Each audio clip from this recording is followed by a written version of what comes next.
Hello കുട്ടികളെ, ഇന്ന് നമ്മൾ ചെയ്യാൻ പോകുന്നത് 6th സ്റ്റാൻഡേർഡിലെ മാത്സിലെ കുറച്ച് പ്രീവിയസ് ക്വസ്റ്റ്യൻസ് ആണ് നോക്കുന്നത്. ആദ്യത്തെ ക്വസ്റ്റ്യൻ, ഒരു ചിത്രം തന്നിട്ടുണ്ട്, കോണുകൾ. ചിത്രത്തിൽ കോൺ POR ഈക്വൽ കോൺ QOS, ആംഗിൾ PORും ആംഗിൾ QOSും ഈക്വൽ ആണെന്ന് പറഞ്ഞിട്ടുണ്ട്. ഫസ്റ്റ് ക്വസ്റ്റ്യൻ, ആംഗിൾ POTയുടെ അളവെത്ര?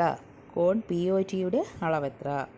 രണ്ടാമത് ചോദിച്ചിരിക്കുന്നത് ആംഗിൾ TOQ എത്ര ഡിഗ്രിയാണ്? കോൺ TOQ എത്ര ഡിഗ്രിയാണ്? അടുത്തത് കോൺ ROS, കോൺ POS, ആംഗിൾ ROSും ആംഗിൾ POS എന്നിവയുടെ അളവുകൾ എഴുതാനാണ് ചോദിച്ചിരിക്കുന്നത്. അടുത്തത് ആംഗിൾ TOQവിൻ്റെ എതിർകോൺ ഏത്? അപ്പോൾ നമുക്ക് ആൻസർ നോക്കാം. അപ്പോൾ ആദ്യത്തെ ചോദ്യം, ആംഗിൾ POT എത്രയാണെന്ന്. അപ്പോൾ POT നമ്മൾക്ക് പറഞ്ഞിട്ടുണ്ട്, angle POR equal angle QOS, അതായത് POR 50 ഡിഗ്രിയും തന്നിട്ടുണ്ട്. അപ്പോൾ QOSും എത്രയായിരിക്കും? 50 ഡിഗ്രി. അപ്പോൾ ആദ്യത്തെ ചോദ്യം ആംഗിൾ POT. അപ്പോൾ QOSൻ്റെ നേരെ ഓപ്പോസിറ്റ് കിടക്കുന്ന ആംഗിളാണ് ആംഗിൾ POT. അപ്പോൾ ഓപ്പോസിറ്റ്സ് ആംഗിൾസ് ആർ ഈക്വൽ, എതിർകോണുകൾ തുല്യമായിരിക്കും എന്ന് നമ്മൾ പഠിച്ചിരുന്നു. അപ്പോൾ QOS 50 ഡിഗ്രി ആണെങ്കിൽ ആംഗിൾ POTയും എത്രയാണ്? 50 ഡിഗ്രി. സെക്കൻഡ് ക്വസ്റ്റ്യൻ ചോദിച്ചിരിക്കുന്നത് ആംഗിൾ TOQ. അപ്പോൾ നമുക്കറിയാം, ഒരു സ്ട്രെയിറ്റ് ലൈൻ എപ്പോഴും 180 ഡിഗ്രിയാണ്. അതിൽ ആംഗിൾ POT 50 ഡിഗ്രി എന്ന് നമ്മളിപ്പോൾ കണ്ടുപിടിച്ചു. അപ്പോൾ മൊത്തം 180 ഡിഗ്രി ആണെങ്കിൽ അതിൽ നിന്നും ഈ 50 ഡിഗ്രി മൈനസ് ചെയ്യുമ്പോൾ എത്രയാണ്? 130 ഡിഗ്രിയാണ് ആംഗിൾ TOQ. അടുത്ത ക്വസ്റ്റ്യൻ, ആംഗിൾ ROS. മുകളിലുള്ള ROS ആണ് ചോദിച്ചിരിക്കുന്നത്. അപ്പം PQ എന്ന് പറയുന്ന സ്ട്രെയിറ്റ് ലൈനിലുള്ള 3 ആംഗിളാണ് മുകളിലുള്ളത്. അതിൽ 2 ആംഗിൾസ് 50 ഡിഗ്രി വീതമാണെന്ന് അറിയാം. അപ്പോൾ അത് രണ്ടും കൂടി ആഡ് ചെയ്യുമ്പോൾ എത്രയാണ്? 100 ഡിഗ്രി. അപ്പോൾ മൊത്തം 180 ഡിഗ്രിയിൽ നിന്നും ഈ 100 ഡിഗ്രി കുറയ്ക്കുമ്പോൾ 80 ഡിഗ്രി എന്ന് കിട്ടും. അതാണ് നടുവിലുള്ള ROS.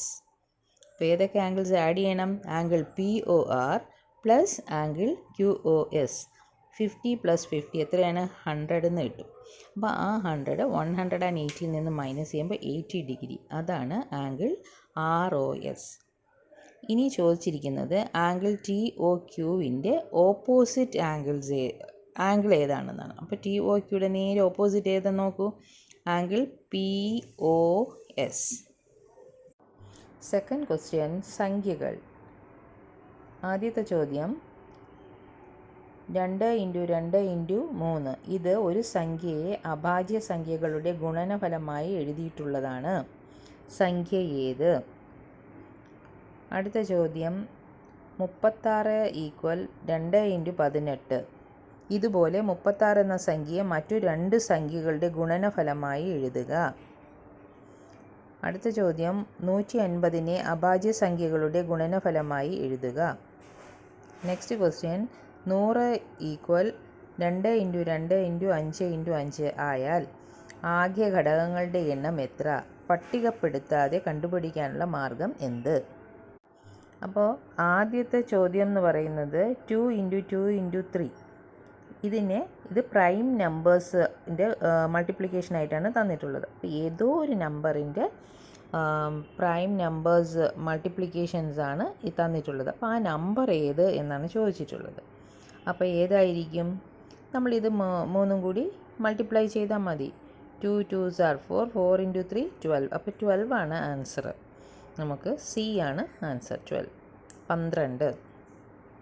അടുത്ത ചോദ്യം, 36 = 2 × 18. ഇതുപോലെ 36ന് ഏതെങ്കിലും മറ്റ് 2 നമ്പേഴ്സിൻ്റെ മൾട്ടിപ്പിൾ ആയിട്ട് എഴുതാനാണ് ചോദിച്ചിരിക്കുന്നത്. ഞാനിവിടെ 2 എണ്ണം എഴുതിയിട്ടുണ്ട്. 36ന് 3 കൊണ്ട് മൾട്ടിപ്ലൈ ചെയ്താൽ എങ്ങനെയാണ്? 3 × 12 36 വരും അല്ലേ? അതുപോലെ 4ൻ്റെ ടേബിളിൽ എഴുതിയാൽ 4 × 9, അതും 36 തന്നെയാണ്. അപ്പോൾ ഏതെങ്കിലും ഒന്ന് എഴുതിയാൽ മതി. 3 × 12 എന്നോ 4 × 9 ഏതെങ്കിലും ഒന്ന് എഴുതിയാൽ മതി. അടുത്ത ചോദ്യം, 115നെ അഭാജ്യ സംഖ്യകളുടെ ഗുണനഫലമായി എഴുതുക. അതായത് ഫാക്ടറൈസേഷനാണ് അവിടെ ചോദിച്ചിരിക്കുന്നത്.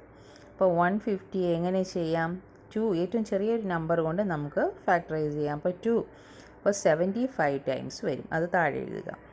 75നെ നമുക്ക് 3യുടെ ടേബിളിൽ 3 കൊണ്ട് ഡിവൈഡ് ചെയ്യാൻ പറ്റും. അപ്പോൾ 3 സൈഡിൽ എഴുതുക. 3 കൊണ്ട് 75നെ ഡിവൈഡ് ചെയ്യുമ്പോൾ 25 എന്ന് കിട്ടും. അത് താഴെ എഴുതുക. ഇനി 25 5ൻ്റെ ടേബിളിൽ വരും. 5 സൈഡിൽ എഴുതുക. 5 5s are 25. അപ്പോൾ 5 കൊണ്ട് ഡിവൈഡ് ചെയ്യുമ്പോൾ എത്ര കിട്ടും? ആൻസർ 5. അത് താഴെ എഴുതുക. ഇനി എടുത്തെഴുതുമ്പോൾ 150 ഈക്വൽ 2 ഇൻറ്റു 3 ഇൻറ്റു 5 ഇൻറ്റു 5. അടുത്ത question 100 equal 2 into 2 into 5 into 5. അത് പ്രൈം നമ്പേഴ്സിൻ്റെ മൾട്ടിപ്ലിക്കേഷനായിട്ടാണ് അവിടെ എഴുതിയിരിക്കുന്നത്. അങ്ങനെയാണെങ്കിൽ ആകെ ഘടകങ്ങളുടെ എണ്ണം അത് നമ്മൾ എളുപ്പം പട്ടികപ്പെടുത്താതെ കണ്ടുപിടിക്കാനാണ് പറഞ്ഞിരിക്കുന്നത്. അപ്പോൾ നമ്പർ ഓഫ് ഫാക്ടേഴ്സാണ് കണ്ടുപിടിക്കേണ്ടത്. എങ്ങനെ കണ്ടുപിടിക്കാം? 100 ഈക്വൽ 2 ഇൻറ്റു 2 ഇൻറ്റു 5 ഇൻറ്റു 5 എന്നാണ് തന്നിട്ടുള്ളത്. 2 എത്ര പ്രാവശ്യം വന്നിട്ടുണ്ട്? 2 പ്രാവശ്യം വന്നിട്ടുണ്ട് അല്ലേ? അപ്പോൾ 2 + 1 2 + 1 2 + 1. അടുത്തത് അതൊരു ബ്രാക്കറ്റിൽ എഴുതുക. അടുത്ത 5 ഇൻറ്റു 5 ആണ്. അപ്പോൾ 5 എത്ര പ്രാവശ്യം വന്നിട്ടുണ്ടെന്ന് നോക്കുക. 2 പ്രാവശ്യം. അപ്പോൾ 2 പ്ലസ് അതിൻ്റെ കൂടെ 1 കൂട്ടുക. 2 + 1 അതും ബ്രാക്കറ്റിൽ എഴുതുക. അപ്പോൾ ആദ്യം 2 + 1 കൂട്ടുമ്പോൾ എത്രയാണ്? 3. അടുത്ത 2 + 1 ആഡ് ചെയ്യുമ്പോൾ 3. അപ്പോൾ 3 ഇൻറ്റു 3 9. അതാണ് ആൻസർ. തേർഡ് ക്വസ്റ്റ്യൻ സ്കൂൾ സ്റ്റോറിൽ നിന്നും കുട്ടികൾ പല വിലയുള്ള നോട്ട് ബുക്കുകളാണ് വാങ്ങിയത്. ചുവടെ നൽകിയിട്ടുള്ള പട്ടികയിൽ അതിൻ്റെ വിശദാംശങ്ങളാണ് നൽകിയിരിക്കുന്നത്. പട്ടിക പൂർത്തിയാക്കുക. അപ്പോൾ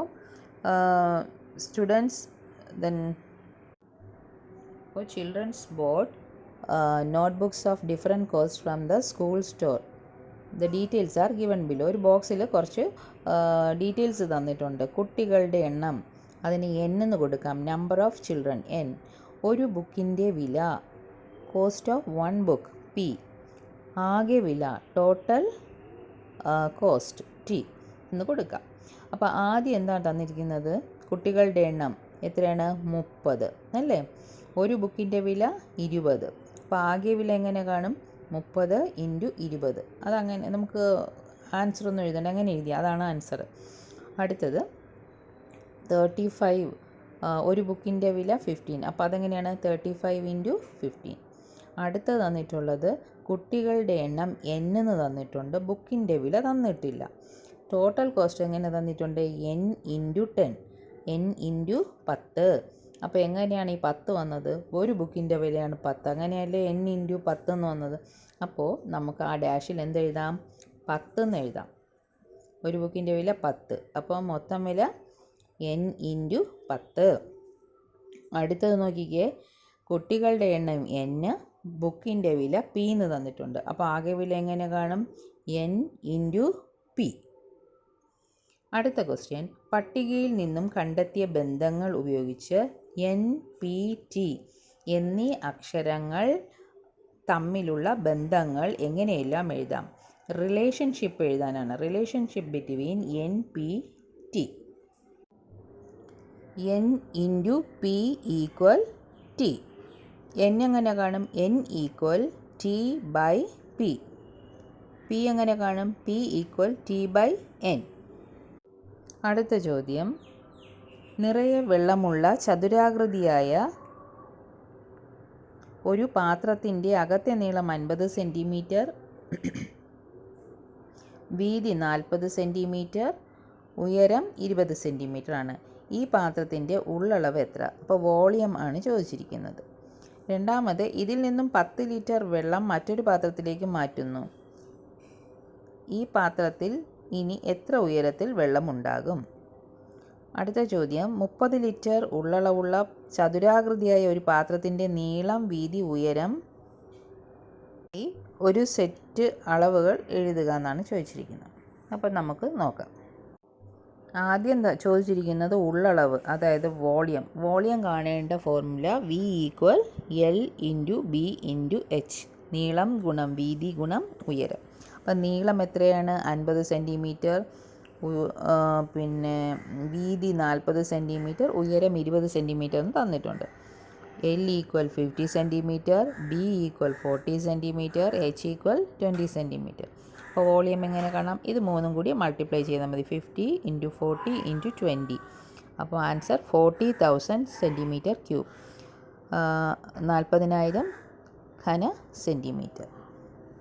അടുത്തത് ചോദിച്ചിരിക്കുന്നത് ഇതിൽ നിന്നും 10 ലിറ്റർ വെള്ളം മറ്റൊരു പാത്രത്തിലേക്ക് മാറ്റുന്നു. അപ്പോൾ 10 ലിറ്റർ എന്നാണ് പറഞ്ഞിരിക്കുന്നത്. അപ്പോൾ നമ്മൾക്ക് ഈ ഘന സെൻറ്റിമീറ്റർ അല്ലെങ്കിൽ സെൻറ്റിമീറ്റർ ക്യൂബിനെ നമ്മൾ എന്ത് ചെയ്യണം? ലിറ്ററാക്കി മാറ്റണം. അതാണ് ആദ്യം ചെയ്യേണ്ടത്. അപ്പം നമുക്ക് സെക്കൻഡ് ക്വസ്റ്റ്യൻ ബിയിൽ വോളിയം അല്ലെങ്കിൽ ഉള്ളളവ് ഈക്വൽ 40,000 സെൻറ്റിമീറ്റർ ക്യൂബ്, അത് ലിറ്ററിലാക്കണം. ലിറ്റർ ഈക്വൽ, ഇപ്പോൾ വോളിയം അല്ലെങ്കിൽ ഉള്ളളവ് 40,000 സെൻറ്റിമീറ്റർ ക്യൂബാണ്. അപ്പോൾ അതിനെ ലിറ്ററിലാക്കണം. ലിറ്ററിലാക്കാൻ എന്ത് ചെയ്യണം? ഞാൻ അന്ന് പറഞ്ഞിട്ടുണ്ടായിരുന്നു, വോളിയം സെൻറ്റിമീറ്റർ ക്യൂബിലാണെങ്കിൽ ലിറ്ററിലാക്കാൻ 1000 കൊണ്ട് ഡിവൈഡ് ചെയ്യുക. ലിറ്ററിനെ സെൻറ്റിമീറ്റർ ക്യൂബിലോട്ടാക്കാൻ അല്ലെങ്കിൽ ഘന സെൻറ്റിമീറ്ററിലേക്കാക്കാൻ 1000 കൊണ്ട് 1000 കൊണ്ട് ഗുണിക്കുക. അപ്പോൾ ഇവിടെ വോളിയം സെൻറ്റിമീറ്റർ ക്യൂബിലാണ് നമുക്ക് കിട്ടിയിട്ടുള്ളത്. അപ്പോൾ ലിറ്ററിലാക്കാൻ 1000 കൊണ്ട് ഡിവൈഡ് ചെയ്യുക, ഭാഗിക്കുക. 40,000 ഡിവൈഡഡ് ബൈ 1000. അപ്പോൾ 3 zeros വെട്ടിപ്പോകും. അപ്പോൾ 40 ലിറ്റർ എന്ന് കിട്ടും. ഇനി ബാക്കി എത്രയാണ് വെള്ളം ഉള്ളത് ആ പാത്രത്തിൽ? റിമൈനിങ് വാട്ടർ, ബാക്കിയുള്ള വെള്ളം എത്രയാണ്? 40 ലിറ്റർ മൈനസ് 10 ലിറ്ററാണ് മാറ്റിയെന്ന് പറയുന്നത്. അപ്പം 10 ലിറ്റർ കുറയ്ക്കണം. 40 ലിറ്റർ മൈനസ് 10 ലിറ്റർ, അപ്പോൾ 30 ലിറ്റർ. അപ്പോൾ വോളിയം നമുക്കറിയാം 30 ലിറ്ററാണ്. അത് എത്ര ഉയരത്തിൽ കാണും? എത്ര ഉയരത്തിലാണെന്ന് ചോദിച്ചിരിക്കുന്നു. അപ്പോൾ വോളിയം എന്ന് പറയുന്നത് L × B × H, അതാണ് ഇവിടെ 30,000. അപ്പോൾ L അറിയാം, L അതായിരിക്കും, Bയും അതായിരിക്കും. അതാണ് ഉയരം മാത്രം ചോദിച്ചിരിക്കുന്നത്. അപ്പോൾ L എത്രയാണ്? നീളം 50, വീതി 48 ചെയ്യുക. അപ്പോൾ L × B × H, H ആണ് കാണാൻ ചോദിക്കുന്നത്, ഈക്വൽ 30,000. 50 × 40 × H equal 30,000. ഇനി H കാണാൻ 30,000 അതുപോലെ എഴുതുക. ഈക്വലിൻ്റെ ഈ വശത്തുള്ള 50 × 40 ഈക്വലിൻ്റെ മറുവശത്ത് വരുമ്പോൾ ഡിവിഷനായിട്ട് വരും, ഭാഗിക്കണം. അപ്പോൾ 30,000 ഡിവൈഡഡ് ബൈ 2,000. 2,000-ൽ 3 zeros-ഉം 30,000-ൽ 3 zeros-ഉം വെട്ടിപ്പോകും. അപ്പോൾ 30/2. അത് വെട്ടി ചെയ്യുമ്പോൾ ആൻസർ 15. അപ്പോൾ H equal 15 centimetre. Third question ചോദിച്ചിട്ടുള്ളത് ഇത് വേറൊരു സെറ്റ്, നീളം, വീതി, ഉയരം വേറെ സെറ്റായിട്ട് എഴുതാനാണ് പറഞ്ഞിട്ടുള്ളത്. ക്വസ്റ്റ്യനിൽ നമുക്ക് തന്നിട്ടുള്ളത് 50, 40, പിന്നെ 20 അല്ലേ? പിന്നെ നമ്മളിപ്പോൾ വേറെ ഒന്ന് കണ്ടുപിടിച്ചു. 30,000 ആണ് വോളിയം എങ്കിൽ 50, 40, 15 അല്ലേ? നീളം, വീതി, ഉയരം 50, 40, 15 അങ്ങനെയാണെങ്കിൽ വേറെ ഈ 30 ലിറ്റർ തന്നെയാണ്, അതായത് 30,000 സെൻറ്റിമീറ്റർ ക്യൂബ് തന്നെയാണ്. പക്ഷേ എന്തെങ്കിലും മാറ്റം വരുത്താനാണ്. നീളം, വീതി, ഉയരം നമ്മൾ വേറെ ഏതെങ്കിലും നമ്പേഴ്സ് കൊടുക്കാനാണ്. പക്ഷേ 30,000 വരണം മൾട്ടിപ്ലൈ ചെയ്യുമ്പോൾ. അപ്പോൾ ഏതായിരിക്കും? നമുക്ക് മാറ്റി കൊടുക്കാം. ഇവിടെ ഞാൻ കൊടുത്തിരിക്കുന്നത് നീളം 30 സെൻറ്റിമീറ്റർ, ഉയരം 50 സെൻറ്റിമീറ്റർ, വീതി 20 സെൻറ്റിമീറ്റർ ഇങ്ങനെ കൊടുത്തിട്ട് അത് മൂന്നും മൾട്ടിപ്ലൈ ചെയ്യുമ്പോഴും വോളിയം എത്ര കിട്ടും? 30,000 കിട്ടുന്നു. ഇതോടുകൂടി ഇന്നത്തെ ക്ലാസ് അവസാനിക്കുകയാണ്. ക്ലാസ്സുകൾ ഇഷ്ടമായാൽ ചാനൽ സബ്സ്ക്രൈബ് ചെയ്യുക. ബാക്കിയുള്ള ക്വസ്റ്റ്യൻസുമായി നമുക്ക് അടുത്ത ക്ലാസ്സിൽ കാണാം. Thank you.